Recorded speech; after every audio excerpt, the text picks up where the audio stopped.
Welcome back, Mongo Fix! Well, it's a sad day from Mongo. You remember barn stove? Remember we made some hammers in it, cooked some circuit boards, seasoned some cast iron pans. You know, the barn stove. It's been a great little stove for Mongo, but today it's not working. So we tried to turn this little guy on, and the little light doesn't come on. And then you sit your hand on here for a bit. Then it'll get warm. Bit of cold. Of course, 30 degrees in the barn right now, so it's cold. Try to turn the oven on. Get a little click. No light. And that no come on. Big sad face for Mongo. So instead of doing the video Mongo was gonna do a video on how to fix the barn stove. Because maybe this happened to you, right? Maybe someday you go to your oven and you're like, well, oven on, right? It's got numbers. Tried a little switch. Yeah, little light switch work. So it's got power, but no power to the heating elements. So the barn stove, it gets used around the family. Every now and again, someone needs a good barn stove, so it gets a lot of miles on it. Literally, it gets thrown in the back of a Suburban or on a trailer and toted over to somebody's house. Gets used there, and then gets toted back over to Mongo's house. So it's very possible a connection or something wiggled loose, Maybe something got wrecked during transport. Totally possible. So we take this back cover off and just going to start with a little visual inspection. Power comes in down there, and right there, that's the broiler thing. And power comes up. Now be careful, make sure that, the machine's unplugged before you start opening this panel to look around. But we're just doing a visual. Not actually going to touch anything, just making sure all the wires are touching. Oh, that one got a bit of corrosion on it. Not crazy, not enough to do what this is doing. Everything else look okay. Well, now this little panel here for the access to the wires down there from the wall. So we've plugged her back in. Yep, that's a very early cold meter. See if it'll warm up. And what we want to do is we want to check our power coming in. Oh, well, that's a problem. This is a 4-wire oven. So there's a red, a white, a black, and a green. The green is the ground. The red is one leg or one side of the 240 or 220 volts.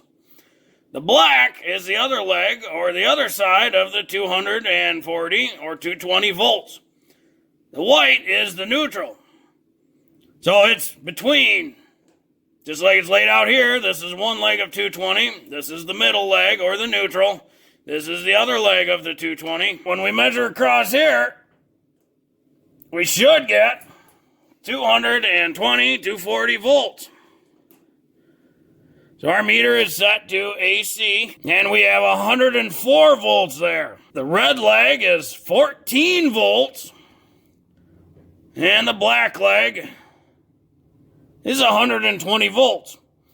So that tells us this leg is working correctly, but this leg is not. That explains why the oven is functioning, why it has a clock, why it has a timer, why it has an oven light, but there's not enough power to go to the heating elements to do anything. So there's not enough power for it to actually function. So we know now that the oven's not the problem. The downside is Mongo's got something wrong with the grid, one of these legs. Now it's possible that there's a problem with this cord. So let's check the cord here. We got the cord going into an outlet. This is a standard NEMA 1450 outlet. 50 amp outlet, 4-prong. Same type outlet you'd use for a lot of different things. Your electric car needs to get plugged into one of these. Just a little secret, you don't need a charger for your electric car. You just need a NEMA 1450 outlet. The charger is on the vehicle. So we got this outlet, which goes to a cable.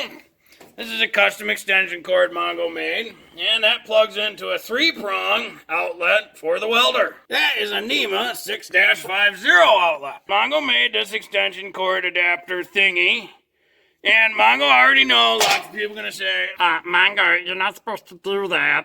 That's not good. You're supposed to run it all the way to the panel with the breakers and do it right. and Mongo would say, yep, you're supposed to do that, but Mongo is Mongo, and Mongo does what Mongo does. Mongo's got it all wired correctly. And we got 60 volts across there. So let's see. One there. Got 2 volts there. And if we swap it back to this leg, 120 volts there. So one leg still's got 120 volts. And last time this one had 14 volts. Oh, there's the 14 volts. Must not have had a good connection. And then back in there, we got our 60 volts across. So that confirms that the stove is okay. The old barn stove's still living. She ain't the problem. We gotta follow everything back to the panel. And inside our panel, we got our main shut off up here and then all our breakers, right? Well, the panel door has a couple of screws on it. So that way you can gain access to the panel and service it if need be. Big safety note to everybody. When you take this panel off, if you take this panel off, be sure you are quite familiar with what is on the inside. Be quite safe because underneath here is a lot of exposed bus bars. Whenever you work on the panel, it's always best to shut the mains off. That removes power from the entire panel. If you are uncomfortable or not sure, be sure to get an electrician or somebody on site who knows what they're doing. Mongo's going to do it live, so that way you can see all the exposed panels, all the exposed bus bars, and everything in there, so you get a good idea on what's going on. Mongo's quite familiar with this, quite comfortable with his background knowledge and experience inside a panel. There's a lot of dangerous stuff in a panel. Mongo has the panel most of the way removed already.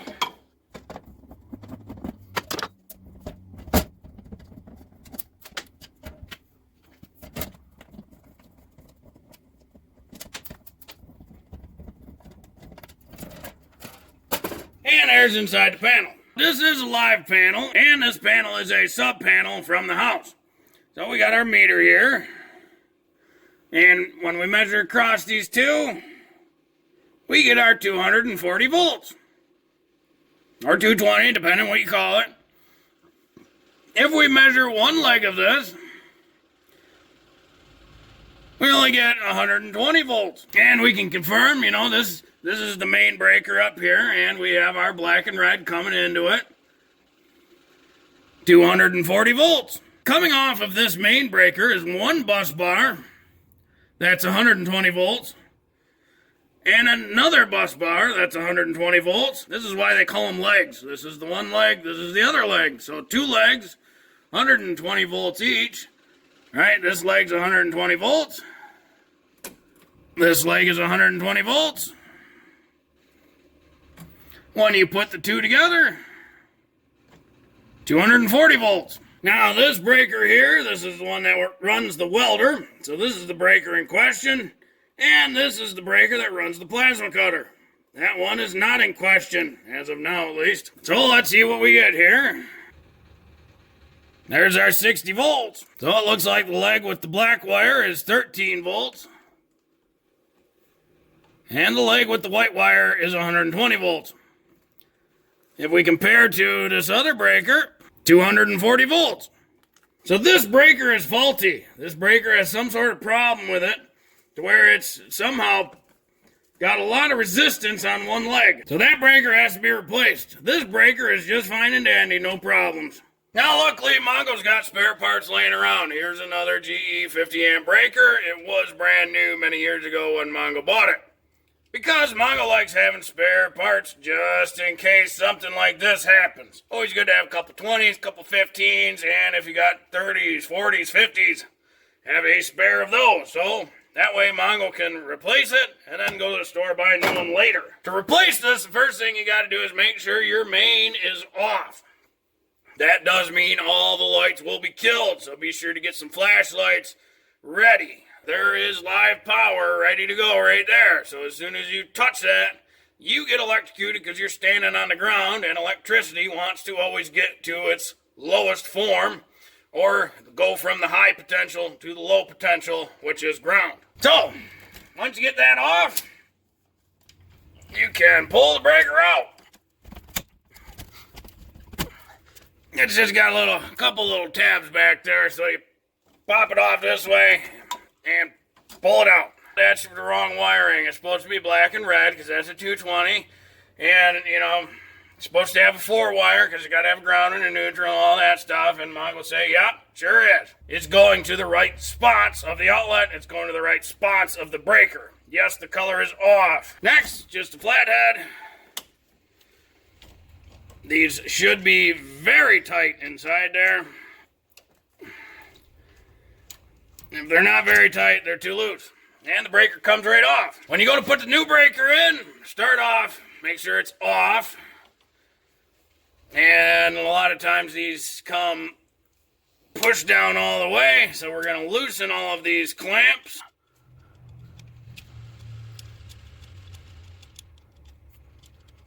Pretty much loosening them most of the way up. Now we can slide both of these back in. Make sure they're seated well, and make sure the insulation of the wire is not getting clamped on. It's only clamping on bare copper.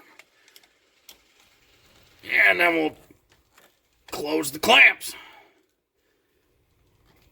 And we'll close them very tight, because you don't want these getting loose. Now, as electricity passes through here, those will loosen up. That's one of the interesting things about electricity. Now these are clamped down all the way. The breaker is in the off position, and remember, our panel is, the main is in the off position, so we don't have any power right here. And we're gonna put that side in, and then push it down. Turn it on. So we put our meter on AC volts. Do a check, and hey, 240 volts now. Confirming that the previous breaker was bad. Now that we got that in, now we can put our panel back together. Panels are one of the goofiest things to put together.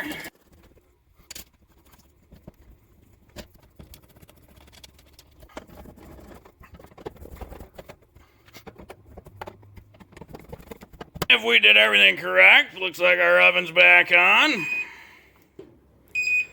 Shut that off, and let's try one of these. Hey, immediately the light comes on.